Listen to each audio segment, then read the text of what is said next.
हर खबर पर होगी आपकी पकड़।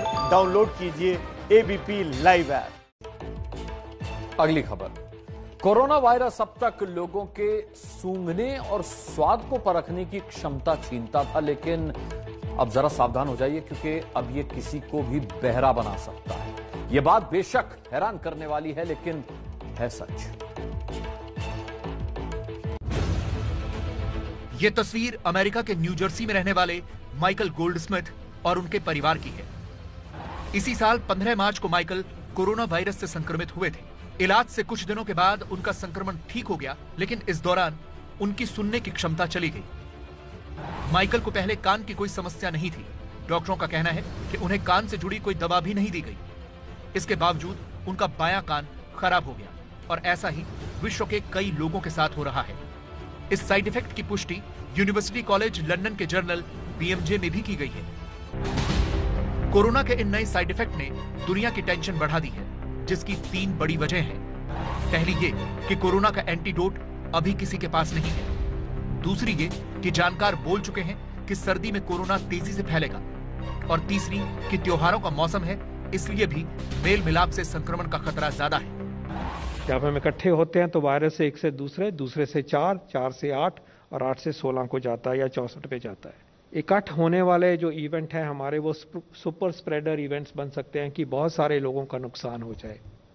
ऐसी सिचुएशन को पैदा हमने नहीं होने देना है। जिन देशों में कोरोना के मामले लगातार कम हो रहे थे, वहां कोरोना फिर से फैलने लगा है। यूके में रोजाना 15,000 केस आ रहे हैं, रूस में 13,000, फ्रांस में 10,000।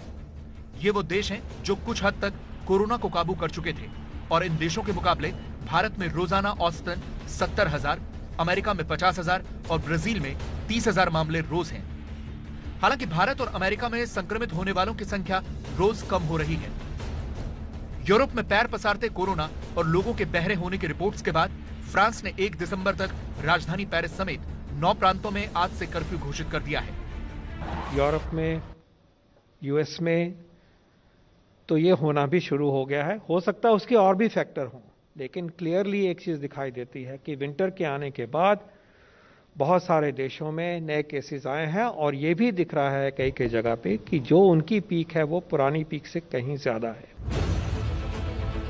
कोरोना को रोकने के लिए लॉकडाउन किया जा रहा है ताकि लोग वायरस से न मरें, लेकिन अंतर्राष्ट्रीय श्रमिक संगठन यानी आईएलओ की रिपोर्ट बता रही है कि इस लॉकडाउन की मार गरीबों पर पड़ रही है।